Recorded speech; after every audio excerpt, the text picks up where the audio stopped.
আমি এমনই একটা পরিবারে জন্মেছি যেখানে রাগ দিয়ে আমাদের ঘুম ভাঙতো আর কি। সকালবেলায় দাদু রেয়াজে বসতেন সকাল 7টার সময়। আমার দাদুর নাম পণ্ডিত কালিদাস সানিয়াল। দাদুই শুরু করেছিলেন অল ইন্ডিয়া সাধারণ মিউজিক কনফারেন্স, এবং সেটা 1954 থেকে 1994 অলমোস্ট রান করেছে। তারপরে 98-এ দাদু মারা যায়। আমাদের বাড়িতে সারাদিনই কোনো মিউজিশিয়ান থাকতো।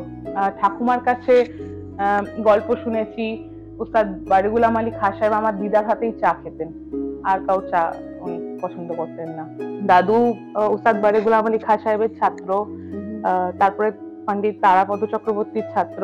তো আমি ফিজিক্স নিয়ে বিএসসি এবং এমএসসি করেছি সেন্ট জেভিয়ার্স কলেজ থেকে, এবং তারপরে আমি বিদেশে যাই। আইটিসি সঙ্গীত রিসার্চ একাডেমিতে পণ্ডিত এটি কাননের কাছে নিয়ে যেতে বলেছিলেন। আমি ওনার কাছে শিখেছি দীর্ঘদিন, টিল হি পাসড অ্যাওয়ে। তারপরে উনি মারা যাওয়ার পরে আমাদেরকে আইটিসি এসআরএ থেকেই পণ্ডিত অরুণ ভাদুরীর কাছে পাঠানো হয়। তারপরে ওনার কাছে শিখি, এবং তারপরে উনিও গত হওয়ার পরে আমার শেষ জীবনটা শেখা, যেটা আমার মানে একদম কলেজ লাইফটুকুনি, ওটা আমি পণ্ডিত মানস চক্রবর্তীর কাছে শিখি। কান্তি কে গো যোগী ভিখারি, ওই গানটা নজরুলগীতিটা হচ্ছে আহিরি ভাইরতে। আবার পুছো না কেসে মেনে রেন দিতাই মায়নাদের গানটা, ওটাও আহিরি ভাইরোর আগে। তোমার কি মনে হয় যে বাচ্চাদের এত ছোট বয়সে পাবলিক পারফরমেন্স করতে দেওয়া ঠিক? না, আমি একদমই এটা ঠিক মনে করি না।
আজকের গপ্পসপ্প, কিছু গল্প কিছু মনের কথা, সঙ্গীত মুখর। সঙ্গীতের মূর্ছনায় শুরু হলো প্রতিভাবান সঙ্গীত শিল্পী এশা সান্যাল ব্যানার্জির সঙ্গে। এশা, এটা কি রাগ গাইলে? আমি রাগ বেহাগের বিলম্বিতটা দিয়ে একটু স্টার্ট করলাম। রাগ সঙ্গীত গাইতে তোমার ভালো লাগে, তাই তুমি রাগ সঙ্গীত গাও, নাকি পারিবারিক একটা ঐতিহ্য আছে বলে তুমি গাও এই গান? সেটাই আর কি, মানে আমি এমনই একটা পরিবারে জন্মেছি যেখানে রাগ দিয়ে আমাদের ঘুম ভাঙতো আর কি। সকালবেলায় দাদু রেয়াজে বসতেন সকাল 7টার সময়। তোমার দাদুর পরিচয়টা একটু দিয়ে দাও। আচ্ছা, আমার দাদুর নাম পণ্ডিত কালিদাস সানিয়াল। দাদুই শুরু করেছিলেন অল ইন্ডিয়া সাধারণ মিউজিক কনফারেন্স, এবং সেটা 1954 থেকে 1994 অলমোস্ট রান করেছে। তারপরে 98-এ দাদু মারা যায়। দাদুই ওটার ফাউন্ডার ডিরেক্টর বলতে পারেন, এবং একটা বিগ কমিটি ছিল, দাদু একটা বিগ টিম, তো দাদু সেটাকে সবাই মিলে করতেন। তো ওনার নাতনি আমি আর কি, তো সেই জন্য। আর উনি নট অনলি জাস্ট কনফারেন্সটা করতেন, উনি নিজেও একটা অসম্ভব গুণী গায়ক ছিলেন, ভোকালিস্ট, ইন্ডিয়ান ক্লাসিক্যাল ভোকালিস্ট ছিলেন। দাদু উস্তাদ বারে গুলাম আলী খাঁ সাহেবের ছাত্র, তারপরে পণ্ডিত তারাপদ চক্রবর্তীর ছাত্র। তো নিজেও ভীষণ ভালো, ভীষণ গুণী, ভীষণ, মানে আমরা, আই ক্যান নেভার এন্ড। যদি তুমি আমাকে দাদুর সম্বন্ধে বলতে বলো, আমার বলার কোনো শেষ নেই। ওনার মতন পার্সোনালিটি আমি কোনোদিন দেখিনি। তো উনি রেয়াজ করতেন, ওনার কাছেই আমার শুরু, ওটাই শুনেছি সারা জীবন। আমাদের বাড়িতে যে কনফারেন্স হতো, আমাদের ওটাই আমাদের দুর্গাপুজো ছিল। তো ওই ফ্যামিলিতে যেহেতু আমি জন্মেছি এবং বড় হয়েছি, তাই জন্য ক্লাসিক্যাল ছাড়া জীবনে কিছু জানতাম না। এখন অনেক কিছু করছি, শিখছি, লাইটটা, সেমি ক্লাসিক্যাল মিউজিক, এগুলো। কোন বয়স থেকে তোমার সঙ্গীত শিক্ষা শুরু? আমার 3 বছর বয়সে আমি প্রথম সারেগামা পাধানিসা বলা শুরু করেছি, এবং তারপরে দাদু যতদিন বেঁচে ছিল আমি দাদুর কাছেই শিখেছি। আচ্ছা। তারপরে আমাকে দাদুই আইটিসি সঙ্গীত রিসার্চ একাডেমিতে পণ্ডিত এটি কাননের কাছে নিয়ে যেতে বলেছিলেন। আমি ওনার কাছে শিখেছি দীর্ঘদিন, till he passed away। তারপরে উনি মারা যাওয়ার পরে আমাদেরকে আইটিসি এসআরএ থেকেই পণ্ডিত অরুণ ভাদুরীর কাছে পাঠানো হয়।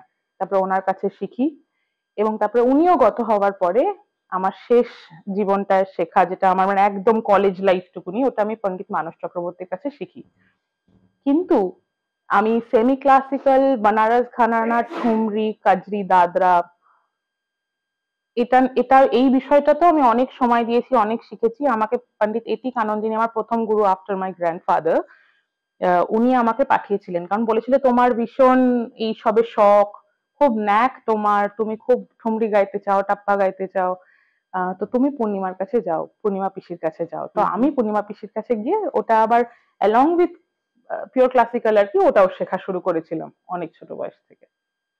একটু টপ্পা ঠুমরি হবে নাকি? আচ্ছা, তাহলে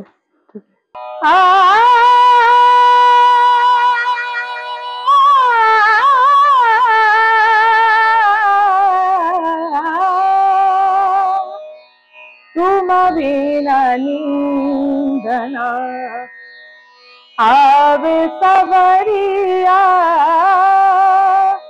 तुम बिना नींदना आवे सवरिया, तारा पूजा से जल बिना मछरिया,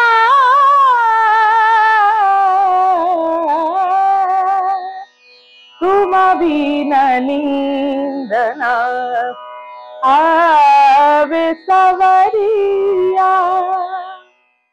বাহ, অসাধারণ। যার হৃদয়ের সঙ্গীত তার হৃদয়ে ভগবানের বাস। এটা তো একটা আশীর্বাদ, বিরাট আশীর্বাদ ঈশ্বরের। কিন্তু সঙ্গীতই তো তোমার জীবনের সব নয়। তুমি তো পড়াশোনাও খুব ভালো, চাকরিও করছো খুব বড়, থাকো সিডনিতে। সেই জীবনটা সম্পর্কে একটু, সেই গল্পটা একটু শুনি। তো আমার ঠাকুরদাও ঠিক আমি অ্যাকচুয়ালি ওনাকেই ফলো করেছি আমার, I think most of my life. I always wanted to be like him.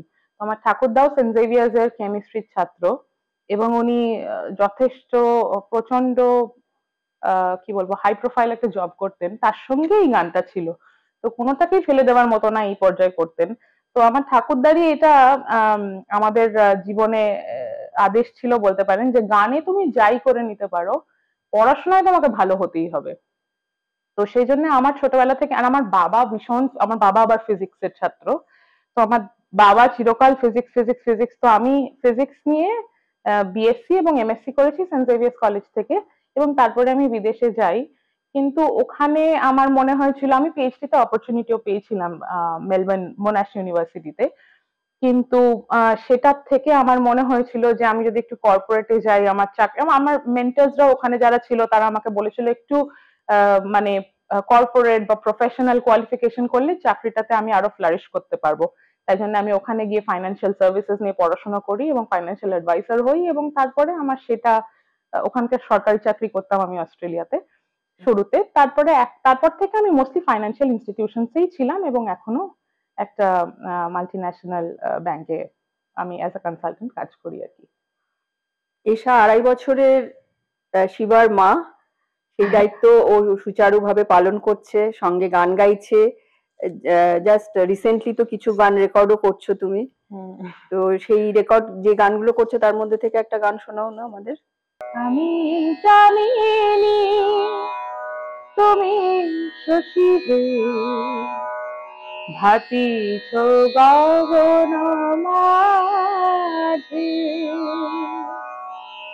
আমি জানিনি তুমি শশীরে ভাতিছ গগন মাঝে, মম সরসিতে তব জল প্রভাত বিন্দিত জনলাজে, আমি জানিনি তুমি শশীরে ভাতিছ গগন মাঝে। তোমার কাছেই শুনেছি কালকে তো পাহাড়ি রাগে, এটা পাহাড়ি রাগে প্রতিটি রাগেরই তো নিজস্ব কিছু বৈশিষ্ট্য আছে। তো তোমরা যখন ক্লাসিক্যাল গানের ট্রেনিং নাও, সেই তখন কি এই রাগের যে বৈশিষ্ট্যগুলো সেগুলো সম্পর্কে ডিটেইলে কিছু বলা হয় বা শেখানো হয়?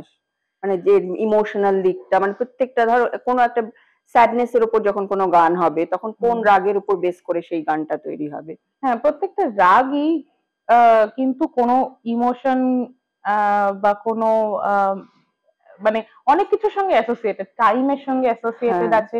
যেরকম ভৈরব ঘাটের সব রাগ সকালবেলায় হয়, ইয়ামানটা বিকেল বেলায় হয়, বাগেশ্রীটা সন্ধে বেলায় হয়, মালকোঁচটা রাত্রির বেলায় হয়, এরকম রাত্রির মানে একেবারে মিড নাইটে হয় আর কি। তো সেরকম টাইম স্পেসিফিক ব্যাপারও হয়, আবার ইমোশনসও হয়। যেরকম হ্যাপি রাগা, তুমি দেখবে কোনো হ্যাপি টাইপের গান যদি হয় সেটা দেশ, তিলক কামদ, রাগেশ্রী এইসব টাইপের হলো। কোনো স্যাড দুঃখের গান হলে সেটা মালকোঁচ, এই টাইপের ইমোশনের সঙ্গে অ্যাসোসিয়েটেড। ও রাগ দীপক হচ্ছে তোমার অ্যাসোসিয়েটেড উইথ ফায়ার।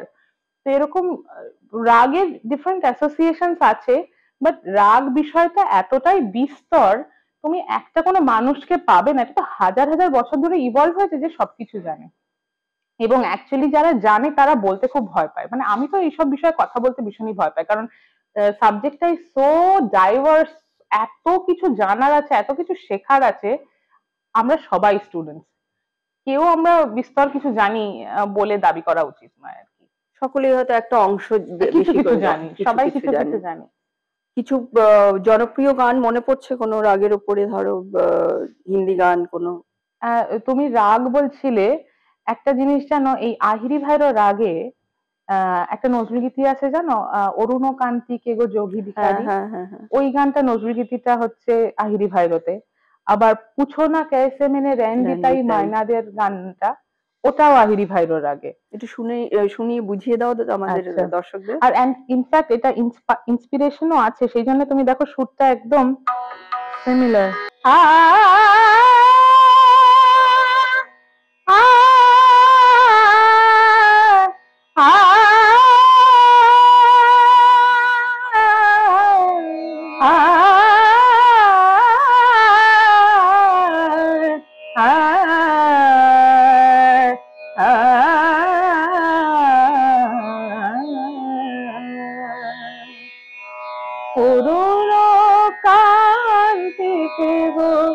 যোগী ভিখারি, অরুণ কান্তি কে গো যোগী ভিখারি, নীরবে হেসে দাঁড়াইলে সে মুখর তেজ তব নেহারিতে নারী, অরুণ কান্তি কে গো যোগী ভিখারি।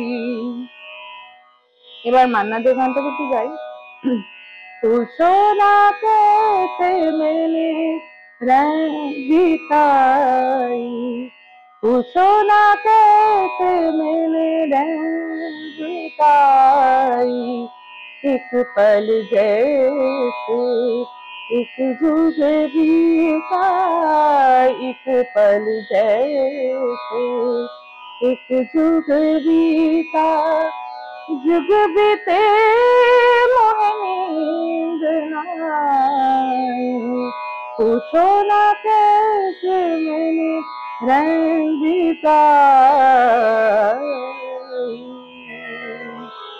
গান দুটোও কিন্তু খুবই সিমিলার, এবং আমার যতদূর জানা নজরুল গীতি থেকে এই গানটা ইন্সপায়ার্ড।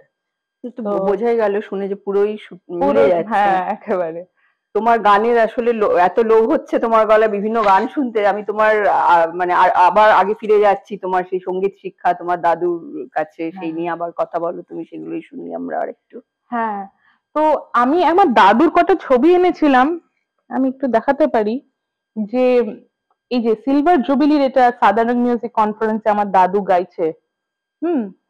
তারপর ওই কনফারেন্সেই সেখানে উস্তাদ বিলায়েত খান বাজাচ্ছেন, ভীমসেন যোশী গান করছে, পণ্ডিত ভীমসেন যোশী গান করছেন। এবং এই ছবিটাতে আমার বাবা, আমার জ্যাঠা, আমার দাদু, পণ্ডিত জয়সরাজ, পণ্ডিত ভীমসেন যোশী সবাই দাঁড়িয়ে একসাথে একটা ক্যাজুয়াল গ্রিন রুমের ছবি আর কি। তো আমাদের বাড়িতে সারাদিনই কোনো মিউজিশিয়ান থাকতো, এরকম আমরা বাড়িতে বড় হয়েছি যে সবসময় দাদুর যে সময় থাকতো আর কি, সকাল 9টা অবধি এবং তারপরে 7টার পরে সবসময় আমাদের বাড়িতে মিউজিশিয়ান কেউ না কেউ থাকতো। এবং ঠাকুমার কাছে গল্প শুনেছি। উস্তাদ বাড়ি গুলাম আলী খাঁ সাহেব আমার দিদার হাতেই চা খেতেন, আর কাউ চা উনি পছন্দ করতেন না। আমার দাদু অনেক কষ্ট করে কিন্তু বড় হয়েছে, মানে সাচ্ছল্য কিন্তু শুরুতে ছিল না। এবং দাদুর মারা তো মাইগ্রেট করেছিল বাংলাদেশ থেকে, তো দাদু হারমোনিয়াম নিয়ে যেত গান শেখার জন্যে। তো অনেক কষ্ট করে তারপরে বড় হয়েছে, এবং তারপরে মানে পুরো সেলফ মেড ম্যান আমার ঠাকুরদা। তো সেরকম একটা বাড়ি থেকে এসেছি, কিন্তু যেটা বললাম যে আমার দাদুর মানে আমাদের শিক্ষাটা খুব ক্লিয়ার ছিল যে গান বাজনা আমরা যে পর্যায়ে, এবং আমি ভীষণ সিরিয়াসলি গান শিখেছি। মানে আমি 3 দিন করে গানের ক্লাস করতাম সপ্তাহে। আজকালকার জেনারেশনে একটা ক্লাস করে মাসে, বা ম্যাক্সিমাম উইকে, যদি খুব ভালো কেউ শেখে উইকে একদিন ক্লাস করে। আমি 3 দিন কানন সাহেবের বাড়িতে গিয়ে গান শিখতাম ওনার কাছে, আর একদিন আমি পূর্ণিমা পিসির কাছে যেতাম। তো সপ্তাহে 4 দিন আমি গান শিখতাম, এর সঙ্গে সঙ্গে পড়াশোনা করতাম। তো সারা ছোটবেলাটাতে না আমি পড়াশোনা আর গান ছাড়া কিচ্ছু করিনি, এবং সেই জন্য আমার লাইফ স্কিলস খুব কম ছিল টিল আই গট ম্যারিড। বিদেশে গিয়ে যেন মনে হয়েছিল একেবারে সমুদ্রের মধ্যে পড়েছি, কিছুই তো জানি না। এবং সবাই ওখানে, আমি অ্যাকচুয়ালি খুব ভালো কোম্পানি পেয়েছি। ওখানে একজন ছিলেন খুব বয়স্ক মহিলা, সে আমাকে খুব ভালোবাসতেন, বলতো তুমি খুব ইনোসেন্ট, তুমি, আমার কোনো কমপ্লিকেশন ছিল না, আর আমি কিছু জানতামও না, এবং আমার সেটা স্বীকার করতেও কোনো প্রবলেম ছিল না। তো সে আমাকে কিভাবে রান্না করতে হয়, বিদেশে থাকতে হলে মানে রান্না করে আমাদের ফ্রিজে অনেকদিন করে রাখলে কিভাবে রাখলে সেটা বেশি দিন থাকবে, এইসব জিনিস উনি আমাকে শিখিয়েছেন। উনি কখনো চিংড়ি মাছ রান্না করলে আমাকে ডাকতেন, তুমি খেতে ভালোবাসো।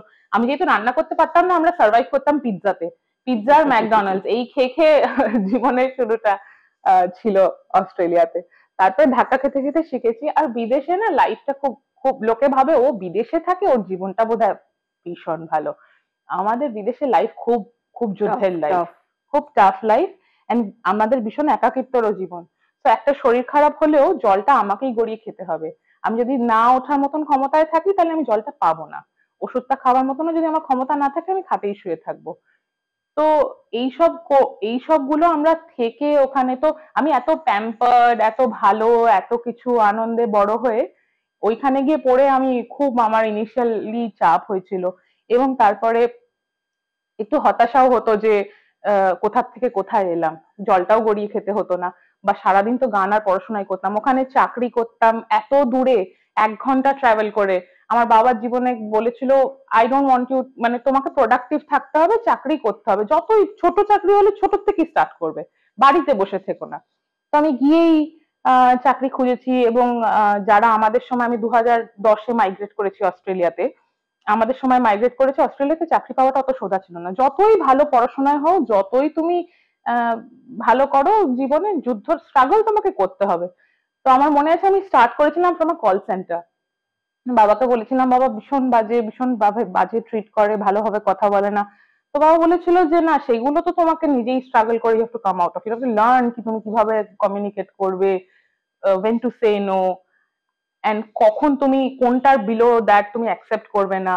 তো এই শিক্ষাগুলো, আর আমার বাবা না প্রচন্ড ছোট পোস্ট থেকে স্টার্ট করে বাবা finished of as the country manager for GlaxoSmithKline. তো আমার বাবাও ভীষণ কষ্ট করে বড় হয়েছে জীবনে। মানে আমার বাবা যখন চাকরিতে নেমেছে আমার ঠাকুরদা বলেছিল দরকার নেই, you have everything, why do want to work. কিন্তু আমার বাবা আবার গান বাজনা একদম করেনি, কিন্তু চাকরি জীবনে উনি খুব এস্টাবলিশড, এবং বাবার ওটা ছিল যে আমাকে বড় হতে হবে, উন্নতি করতে হবে জীবনে। আর আমার বাবার দুটো মেয়ে হয়েছিল, তাই বাবা আমাদেরকে খুব ভালো করে বিয়ে দিতে চাইতো, আমাদের খুব ল্যাভিশলি বড় করতে চাইতো। বাবার সব ড্রিমস এন্ড অ্যাসপিরেশন শুধু আমাকে আর আমার দিদিকে নিয়েছিল।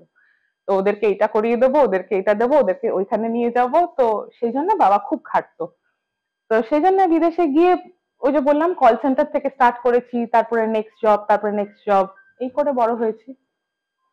পড়াশোনা করেছি, নিজেকে আবার বিদেশের মতন তৈরি করেছি, কিভাবে কথা বললে, কিভাবে প্রেজেন্ট করলে, কিভাবে রেজিউমে বানালে, কিভাবে ইন্টারভিউ দিলে চোজেন হব for better post or better positions. কিন্তু তোমার এটা মনে হয় না ঈশা, যে এই চাকরি জীবনে ঢুকে গিয়ে তোমার যে ক্লাসিক্যাল মিউজিকের ফোকাসটা সেটা সরে গেল, বা কমপ্লিটলি তুমি তোমার নিজেকে দিতে পারলে না? কারণ ক্লাসিক্যাল মিউজিক তো ভীষণ একটা সাধনার ব্যাপার। সাধনার ব্যাপার বটে। বিদেশে ক্লাসিক্যাল মিউজিক করা ইটসেলফ একটা বড় চ্যালেঞ্জ, কারণ এমনিতেই আমাদের দেশেই ক্লাসিক্যাল অডিয়েন্স কতটা, অনেক কমে গেছে। তারও 10 ভাগের 1 ভাগ হচ্ছে বিদেশের লোকেরা ক্লাসিক্যাল মিউজিক শোনে। তো আমার ইনিশিয়ালি প্রচন্ড মুশকিলে ছিলাম যে কেউ ক্লাসিক্যাল মিউজিক শোনে না, বা একটা যে লোক তবলিয়া পাবো যে বিলম্বিত একতাল বাজাবে সেরকমও একটা লোক ছিল না। কিন্তু আস্তে আস্তে হয়েছে, জানো তো, 2010-এ যা লোক ছিল, 2012-এ তার থেকে অনেক বেশি লোক এসছে, 2014-এ। এই যে স্লো ইনফ্লো অফ মানে পপুলেশন যে বেড়েছে বিদেশে, তার সঙ্গে সঙ্গে অনেক ট্যালেন্টেড লোকেরাও মাইগ্রেট করেছে। তো এখন ক্লাসিক্যাল সিনারিওটা অস্ট্রেলিয়ায় একেবারে ভিন্ন তখনকার ছবি থেকে। আর তখন আমি মেজরলি যেটা আমার হয়েছিল যে আমি 2-4 জায়গায় গাইলাম, তারপরে সকলের বাবা মারা শুরু করলো যে আমার ছেলেকে বা আমার মেয়েকে তুমি গান শেখাও। তো সেই শেখানোতে না আমি অনেক শিখেছি, জানো তো। আমার ওই জন্য কখনো গানে ওইখানে ইনিশিয়ালি কোনো পজ বা স্টপ হয়নি, কারণ আমি এভরিডে 3-4জন বাচ্চাকে শেখাতাম, এবং আমি শেখানোর সময় আমি ওই একটা রাগ আরো ঝালাই করতাম, আরো শুনতাম। আর আমাদের সময় তখন ইউটিউবটা এসে গেছিল, তো অনেক গান পেতাম, সেগুলো শুনতাম। তো ওই এভরি টাইম যে শেখানোর সময় নিজেকে আরো প্রিপেয়ার করতাম পরের দিন আরো বেটার শেখানোর জন্য। আমার মনে হয় যে দ্যাট হ্যাজ বিকাম আমার নিজের সেলফ লার্নিং এ আমাকে অনেক হেল্প করেছে ওটা। তবু দেশে থাকতে পারলে হয়তো তুমি তোমার গানের জায়গাটা আরো ভালো হতো, তাই না? হ্যাঁ, আমার ইনিশিয়ালি বিদেশে যাওয়ার কোনো শখ ইচ্ছা ছিল না। এর জন্য কোনো হতাশা হয় না, তখন ওইটাই হতাশা ছিল যে আমার মনে হয়েছিল যে কেন, মানে এটা তো নিয়তি। আমার মনে হয় যে আমার বরের ট্রান্সফার হয়ে গেছিল, এবং আমার ভীষণ অল্প বয়সে বিয়ে হয়েছিল। আমার বাবা খুব অসুস্থ, মানে মানে বাবা বুঝতে পারছিলেন যে বাবার শরীরটা খারাপ হয়ে যাচ্ছে, তো বাবা wanted me to get married at very young age. তো আমার খুব অল্প বয়সে বিয়ে হয়েছে, বাট আমার হাজবেন্ড আর আমরা ডিসকাসড এভরিথিং, আমি কি করতে চাই এন্ড অল দ্যাট। তো সেই জন্য কোনোদিনও সেই মিসম্যাচটা হয়নি। আমি ওখানে গিয়েও যা পড়তে চেয়েছি, চাকরি করতে চেয়েছি বা গান করতে চেয়েছি, সেটাতে ও কখনো কোনোদিন ও রাদার আমার থেকে বেশি আমাকে পুশ করে। শুধু আমাকে পিএইচডি করতে স্টপ করেছিল বিকজ আমাকে বলেছিল তুমি অসম্ভব সিনসিয়ার, তো মানে আমি পড়াশোনা করতে বসলে রাত্রি 2টো অব্দি আর উঠি না। তো তখন বললো যে এইভাবে তো তুমি মারা পড়ে যাবে, মানে 4 ঘন্টার ঘুম করে আমি চালাতাম জীবন, তাতে চাকরিটাও করছিলাম। তো সেই জন্য আমাকে বললো এত কিছু একসাথে করা যাবে না, চুজ করো কোনো একটা দিক, চুজ করে সেইটা নিয়ে এগো আর কি। ছোট বাচ্চাদের গান শেখাও নাকি? না, মানে তুমি শুনলে অবাক হবে, আমার ওল্ডেস্ট ইজ 72 year old আর আমার ইয়াংগেস্ট ইজ 5 years old। তো আমি ভিন্ন বয়সের লোককে গান শিখিয়েছি। ওই যে বললাম একাকিত্বটা একটা ভীষণ কমন ব্যাপার বিদেশে। তো যারা 60+ যারা শেখে তারা জীবনে কিছু প্রোডাক্টিভ করতে চায়, তারা বাড়িতে বসে আড্ডা আর পার্টি কালচারের সঙ্গে কানেক্ট করে না বলে তারা বলে আমি একটু গান শিখি, আমার জীবনে একটা কিছু প্রোডাক্টিভ, একটা কিছু পজিটিভ কিছু শিখলাম।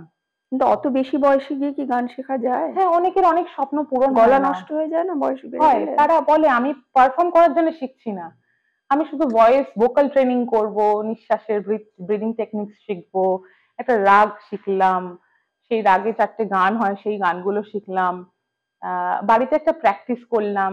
তারা একটা ডিসিপ্লিনের সঙ্গে অ্যাসোসিয়েটেড হতে চায়। আমাদের বিদেশে ভীষণ কমন কালচার কি Monday to Friday you work very hard, আর ফ্রাইডে থেকে পার্টি শুরু হয়, ফ্রাইডে স্যাটারডে সানডে, এবং এই সপ্তাহে আমি ডাকলাম ওই সপ্তাহে তুমি ডাকলে, এই কালচার চলছে। সবাইকে জিজ্ঞেস করো, সবাই তাই করছে। তো সেইটা থেকে অনেক লোক আছে যারা বোর হয়ে গেছে when they are 60 after retirement, তো তারা একটা কিছু প্রোডাক্টিভ করতে চায়, একটা কিছু ডিরেকশন পায়, ভাবে যে এটা I can look forward to. একটা রাগ গাইলাম, একটা বিলম্বিত তালে একটা 3 তাল শিখলাম, একটা টোটাল রাগ গাইলাম, সেটাই একটা ওদের জন্য অ্যাচিভমেন্ট। তুমি নিজে খুব সিরিয়াস ক্লাসিক্যাল মিউজিকের ট্রেনিং নিয়েছো, তুমি নিজে শেখাচ্ছ এখন। তোমার কি মনে হয় যে এই যে ছোট বাচ্চারা যখন গান শিখছে, সাথে সাথে তারা পারফর্ম করার মতো কি উপযুক্ত হয়ে যায়? কারণ আমরা ইদানিং যে দেখতে পাচ্ছি বিভিন্ন মিউজিক শো হচ্ছে, সেখানে ছোট ছোট বাচ্চারা তারা হয়তো ভালো গাইছে, কিন্তু আমরা যেটা শুনেছি অনেক সময় বড় বড় শিল্পীদের কাছে, যে তারা বলতেন যে আমার গুরুর অনুমতি পাইনি এত বছর বয়স অবধি পাবলিক পারফরমেন্সের জন্য। তো তোমার কি মনে হয় যে বাচ্চাদের এত ছোট বয়সে পাবলিক পারফরমেন্স করতে দেওয়া ঠিক? না, আমি একদমই এটা ঠিক মনে করি না। কারণ তুমি বিশ্বাস করবে না যে কথাটা তুমি বললে, আমার গুরুজি, আমি কানন সাহেবের কাছে গেছি তো অ্যারাউন্ড 8-9 ইয়ার্স অফ এজে আমার জীবনের, ইভেন 12-13 বছর বয়স অব্দি আমাকে গুরুজি বলেছে, তখন না পাড়ার programme, Durga Puja, this that, একটা বাড়িতে হোলির প্রোগ্রাম হচ্ছে, ডিম্পু মানে আমি গাইবো আর কি। তো আমার গুরুজি বলেছিলেন না, আমার পারমিশন ছাড়া তুমি কোথাও গাইতে পারো না, আর তুমি কবে গাইবার জন্য রেডি হয়েছো আর লেট ইউ নো, তার আগে তুমি গাইবে না। তো আমি বহুত দিন গাইনি, এবং ফাইনালি আমার মনে আছে বাহাদুর খা মিউজিক কনফারেন্স বা মিউজিক সার্কেল, আমি এক্সাক্ট নামটা হয়তো ভুলও বলে থাকতে পারি, আমাকে প্রথম সুযোগ দেওয়া হয় একটা ইয়ামান, একটা রাগ গাইবার জন্য, এবং আমি ইয়ামান রাগ গাইবো গুরুজির কাছে প্রিপেয়ার করে। আমি গুরুজিকে বলেছিলাম গুরুজি আমি গাইছি, তো গুরুজি দেখতে গেছিলেন আমার প্রোগ্রাম। আমি তখন এতটাই ছোট ছিলাম, আর কানন সাহেবের তখন এতটাই বয়স, উনি আমাকে almost as a grand daughter treat করতেন। তো আমি ওনাকে বলছি প্লিজ আসতে হবে আপনাকে, প্লিজ প্লিজ। তো উনি এমনিতে কোথাও যান না, উনি যথেষ্ট বয়স। তো উনি তারপরে আমার প্রোগ্রাম শুনতে এলেন, তারপরে সবাই বলছে কানন সাহেব আপনি ফ্রন্ট সিটে বসুন, আপনি কিছু বলুন। বলুন না, আমি তো তোমাদের কথায় আসিনি, আমি তো বাচ্চা মেয়েটার গান শুনতে এসেছি, আমি অ্যাজ অ্যান অডিয়েন্স এসেছি, আমি ওর গান শুনবো, চলে যাব। তো ওই পারমিশন ফার্স্ট আমি লাইফে পেয়েছিলাম, ওনার প্রেজেন্সে আমি গিয়েছিলাম। তো এখনকার জেনারেশনে যেটা হচ্ছে, আমি এটাতে ভীষণ মানে ভয় পাচ্ছি। একটা বাচ্চাকে এক্সপোজ করা হচ্ছে কম্পিটিশনে, সেই কম্পিটিশনটা হেলদি কিনা কতটা ভাবতে হবে, তার মেন্টাল মানে তার কতটা স্ট্রেস হচ্ছে, তাকে বাদ দেওয়া হচ্ছে, সবসময় সবকিছু তো ফেয়ার হয় না, অ্যাকচুয়ালি লাইফে কিছুই ফেয়ার হয় না। তো তার কিরকম ইম্প্যাক্ট হচ্ছে, তারপরে সে আউট হয়ে যাচ্ছে, তারপরে মিডিয়া তাকে ঝালাপালা করে দিচ্ছে, তার ইন্টারভিউজ হচ্ছে, এটা তার বড় হওয়াতে কত বড় ইম্প্যাক্ট ফেলছে, এটা কোয়েশ্চেনেবল। তো আমার মনে হয় এত অল্প বয়স থেকে এত স্ট্রেসড একটা মানে এনভায়রনমেন্ট একটা বাচ্চাকে, না, পারফরমেন্স প্রেশার একটা। হ্যাঁ। আর রিয়ালিটি শোতে না আমি পার্টিসিপেট করেছি, আমি ইন্ডিয়ান অস্ট্রেলিয়ান আইডলে হ্যাঁ, হ্যাঁ। ইয়ে হয়েছিলাম, মানে ফাইনালিস্ট ছিলাম। এবং তারপরে ওরাই আমাকে আবার 2015-এর জাজ বানিয়েছিল প্যানেলে, ইন্ডিয়ান অস্ট্রেলিয়ান আইডলে।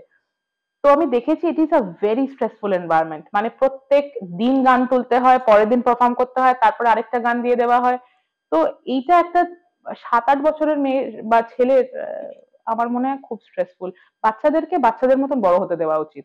এবং তারপরে একটা বয়সের পরে মানে বলে না যে গাড্ডায় পড়লে ঠিক শিখে যাবে, সেই গাড্ডায়টা একটু বড় অবস্থাও ফেলা যেতে পারে। আমাদের দেশ র্যাট রেস করতে করতে এমন একটা পর্যায়ে চলে গেছে, শুরুটা কোথায় করবে সেটা জানে না। আগে যেটা 10-এ শুরু হতো, এখন সেটা 8-এ হচ্ছে।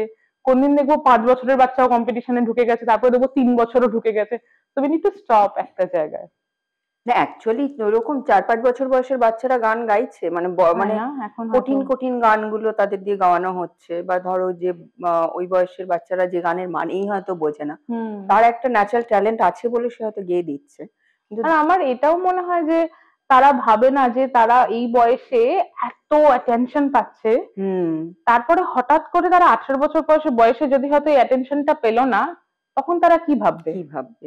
আমার যেটা হয়েছিল কিন্তু অ্যাকচুয়ালি, আমি আমার কলেজ লাইফ আমার ভীষণ গ্ল্যামারাস ছিল, মানে ওই গান বাজনা করতাম, তারপরে সেন্ট জেভিয়ার্স কলেজের জাদাম association of dance and music আছে, যেটার আমরা খুব ক্লোজলি, মানে খুবই গান বাজনা, খুবই প্রোগ্রাম। ফাদার ভীষণ ভালোবাসতো আমাকে, আমার বাবা বাবা মাকে স্টাফ রুমে বসে খাইয়েছেন। আমার বাবা মা মানে মুগ্ধ হয়ে গেছে প্রিন্সিপালের সাথে কথা বলেই। উনি যেরকম পার্সোনালিটি ছিলেন, আপনি জেভিয়ার্স এর ফাদার ম্যাথিউস কে যদি দেখতেন, ইউল বি ব্লোন অ্যাওয়ে। তো ওরকম তারপরে ওই লাইফ, আমার গ্রাজুয়েশন এন্ড মাস্টার্স, শুধু প্রোগ্রাম করছি সব সময় ডেলিগেটসদের সামনে বা কিছু, বা সারাদিন হই হুল্লোর মজা। হুট করে আমি যে অস্ট্রেলিয়ায় গেলাম, ওই ভয়েডটা, নাথিংনেসটা, আমার মনে হলো যে কি ছিলাম কি হলাম, ওই যে কথাটা বলছিলাম না। তো তখন মানে প্রচন্ড স্ট্রেস গেছে, তখন প্রচন্ড নিজেকে মনে হয়েছে যে এখন আর কিছুই বোধহয় রইলো না জীবনে, I have lost everything. But actually তো কিছুই না। অন্য পার্সপেক্টিভে যদি আপনি দেখেন, আমি পড়াশোনা করে বিয়ে করে একটা ভালো ছেলের সাথে বিদেশে সেটেল করেছি, ওখানে সরকারি চাকরি করছি, আমি তো আসলে অন্য পার্সপেক্টিভে আমি জীবনে ডুইং ভেরি ওয়েল। কিন্তু আমার কাছে আমি ভীষণ খারাপ আছি। আমার মনটা মনে হচ্ছে যে আমার এত একটা মজার জীবন পুরো চলে গেল। তো সেই জন্য আমার মনে হয় যে এই বাচ্চাগুলোকে এত অ্যাটেনশন দেওয়া হচ্ছে এত অল্প বয়সে, তাদের 18 বছর বয়সে যখন ওরা আর পপুলার থাকবে না, কারণ এই তো প্রত্যেক বছর একটা নতুন সেট অফ বাচ্চা আসছে, তাদেরকে নিয়ে এক বছর মাতামাতি হচ্ছে, পরের বছর তারা সিন থেকে চলে যাচ্ছে, আবার একটা নতুন। কেউ কেউ হয়তো খুব ভালো হচ্ছে, 4-5 বছর আছে মার্কেটে, কিন্তু তারপরে তারা যখন বড় হয়ে যাবে, আরো 10,000 বাচ্চা ওদেরকে রিপ্লেস করে নেবে, তারা তখন আর কোনো অ্যাটেনশন পাবে না। তারা তো ভালো নাও হতে পারে, সবাইকে কেন ভালো হতে হবে, তাই না? তো তাদের তাদের তখন কি হবে? সেই জন্য I am not in favour of এই এত। আমি যেটা জানতে চাইছিলাম যে এইটা তো একটা বিরাট দিক, সেটা ছাড়াও তোমার অত ছোট বয়সে গলা তৈরির যে ব্যাপারটা, সেটা কি হচ্ছে, মানে সেটা হওয়ার আগেই যে একটা গান গাওয়ার ঝোঁক হয়ে যাচ্ছে, অ্যাটেনশন পাওয়ার ঝোঁক হয়ে যাচ্ছে। আর এখন মানে আমার কাছে যে গান শিখতে আসে বিদেশেরও বাচ্চারা, তুমি তারা মানে গান শিখছেই পারফর্ম করার জন্য, তারা গান শিখছে শেখার জন্য নয়। মানে আমার মনে আছে আমি একটা রাগ ভৈরব আর রাগ ইয়ামান এক এক বছর করে শিখেছি, এবং আমাদের জেনারেশন আমরা সবাই যারা এসআরএ তে গান শিখেছি, আমরা এইভাবেই শিখেছি। এখন একটা বাচ্চাকে তুমি 1 মাসের বেশি একটা রাগ শেখালে সে বলবে I am too bored, can we do something else. কত এলস করবে? তুমি আরেকটা গান দিলে তার 2 সপ্তাহ পরেই সে বলবে আরেকটা গান দাও, আমার ওখানে পারফরমেন্স আছে, আমার ওখানে পারফরমেন্স আছে। আমাদের তো সাহসই হতো না গুরুজির সামনে বলার যে আমাকে আরেকটা গান দাও। মানে আমার মনে হয় না আমি কোনোদিন গুরুজিকে বলেছি। হ্যাঁ, যখন গুরুজি রাগ চেঞ্জ করতো, তখন একটা খানিকক্ষণের জন্য জিজ্ঞেস করতো তোমার কি কোনো ইন্টারেস্ট আছে কোনো রাগে, তুমি কি কোনো বড় সিনিয়র দিদিকে শুনে কিছু ইচ্ছা করছে শিখতে, সেইটুকুনি। ওই 5 সেকেন্ড একটা চয়েসের অপশন ছিল, we didn't have any option. এখনকার বাচ্চাদেরকে জেনারেলি দেখি বাবা মারাও কোন জামাটা পরবে চয়েস দেয়, আমার বাবা মারা আমাদেরকে যা জামা কাপড় কিনে দিয়েছে আমরা তাই পরতাম। তো we didn't have a choice.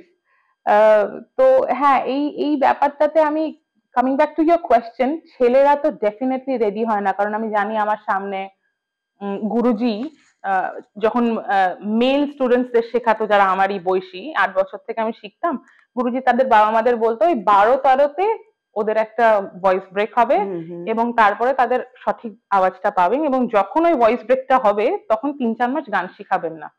তো সেটা আমি এখন বুঝি না, সেই কনসেপ্টটা নেই। বাচ্চারা 5 বছর থেকে গান করছে, আর কি করবে, কম্পিটিশনে যাচ্ছে। তখন তো আমার তো অ্যাকচুয়ালি ওই ছেলেদের গলার মেয়েদের গলার পার্থক্যটাও আমি বুঝতে পারি না। তাদের ছেলেদের গলাটা তো ডেফিনেটলি রেডি হয় না, মেয়েদের গলাটা রেডি থাকে, বাট ওটা একটা চাইল্ডিশ বেবিশ ভয়েস হয়, পরে ভয়েসটা আরো ম্যাচিওর করে। কিন্তু এই সবকিছুই ওই যে বললাম, এখন যেটা পাবলিক চাইছে সেটাই হচ্ছে। নিশ্চয়ই মানুষ খুব ভালোবাসছে কম্পিটিশন গুলো, তা না হলে এত কম্পিটিশন হচ্ছে কি করে? হ্যাঁ, সেটাই, তা ভালোবাসছে নতুন ট্যালেন্টদের, তারা নানান রকম ভাবে উৎসাহ দিচ্ছে, মানে উৎসাহ দেওয়া মানে ওই সোশ্যাল মিডিয়ার মাধ্যমে যে উৎসাহগুলো পায়। তারপরে তুমি দেখবে এটা এরা আবার শো করে, এবং তাদের বাবা মারা অলমোস্ট তাদের পড়াশোনাটা স্ট্যান্ড স্টিল করিয়ে শুধু শো করাবে। দুর্গাপুজোর শো, কালী পুজোর শো, ডিসেম্বরের শো, জানুয়ারিতে শো। তো এদের পড়াশোনাটাও কতদূর হচ্ছে ইজ কোয়েশ্চেনেবল। না, আমার যেটা মনে হয় এক্ষেত্রে যে আমাদের তো দেশে আইন আছে যে শিশু শ্রম বলে একটা আইন আছে আমাদের। তো এসব যে পারফরমেন্স গুলো করানো হয় শুধু গানের ক্ষেত্রে নয়, এমনকি ধরো তোমার অভিনয়ের ক্ষেত্রে, ডান্সের ক্ষেত্রে, এর মধ্যে বোধহয় কিছু একটা একটা রেগুলেশনস থাকা দরকার আছে, বাচ্চাদের মানসিক স্বাস্থ্যের কথা বিবেচনা করে, বা যে শিল্পের মানে আর্টের যে পার্টটা নিয়ে সে ইন্টারেস্টেড বা তার ট্যালেন্ট আছে, সেটাকে আরো বেশি গ্রো করানোর জন্য হয়তো এই জিনিসগুলো একটু ভেবে দেখা দরকার আছে। কারণ আমার মনে হয় সবকিছুই বাড়তে বাড়তে এমন একটা পর্যায়ে আমাদের দেশে চলে যায় যখন সেটাকে জোর করিয়ে স্টপ করাতে হয় এবং তারপর একটা রেনেসা হয়, আবার একটা পুরো চেঞ্জ হয়ে আবার ইভলভ হয়ে নতুন ফরম্যাট শুরু হয়। তো আমার মনে হয় এখন রিয়েলিটি শোটা এই পর্যায়ে চলে গেছে যেটার একটু একটু চেঞ্জ করা উচিত, স্পেশালি বাচ্চাদের জন্য। বড়দেরটা ঠিক আছে। এসা, অনেক ধন্যবাদ আমাদের এখানে আসার জন্য আর আমাদের এত সুন্দর গান শোনানোর জন্য। এই ছোট্ট সুন্দর গাছটাই সুন্দর এসাকে। থ্যাংক ইউ পাপিয়াদি, খুব ভালো লাগলো তোমার সঙ্গে কথা বলে। আমাকে ডাকার জন্য, আমাকে ইনভাইট করার জন্য অনেক থ্যাংক ইউ। আপনাদের সকলের কাছে আমাদের অনুরোধ রইল যে আমাদের চ্যানেলটা সাবস্ক্রাইব করবেন, বেল আইকনটা প্রেস করতে ভুলবেন না, আপনাদের কাছে নোটিফিকেশন চলে যাবে। আর আমাদের ফেসবুক পেজ এবং ইনস্টাগ্রাম পেজটা ফলো করবেন। আর আপনাদের মূল্যবান মতামত রেখে যাবেন কমেন্ট সেকশনে। ফিডব্যাক নিয়ে আমরা আমাদের কাজটাকে আরও ভালো করার চেষ্টা করব। নমস্কার।